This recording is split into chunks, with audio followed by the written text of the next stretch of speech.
দ্রুত শক্তিশালী হয়ে ওঠা এল নিনোর প্রভাবে বিশ্বজুড়ে চরম আবহাওয়ার ঝুঁকি বাড়তে পারে বলে সতর্ক করেছে জাতিসংঘ। বিশ্ব আবহাওয়া সংস্থা ডব্লিউএমও বলেছে, আগামী মাসগুলোতে তাপপ্রবাহ, খরা ও বন্যার ঝুঁকি আরও তীব্র হতে পারে। এমন সতর্কতা এসেছে আফ্রিকা ও ইউরোপে ভয়াবহ দাবানল এবং দক্ষিণ এশিয়ায় বর্ষাজনিত ক্ষয়ক্ষতির মধ্যেই। জাতিসংঘ মহাসচিব অ্যান্তনিও গুতেরেস বলেছেন, এল নিনো ইতিমধ্যে উত্তপ্ত অঞ্চলগুলোর পরিস্থিতি আরও ভয়াবহ করে তুলছে।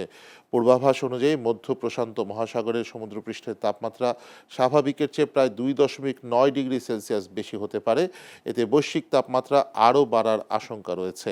ঝুঁকিপূর্ণ জনগোষ্ঠীকে সুরক্ষায় আগাম সতর্কতাকে দ্রুত পদক্ষেপে রূপ দেওয়ার আহ্বান জানিয়েছে ডব্লিউএমও।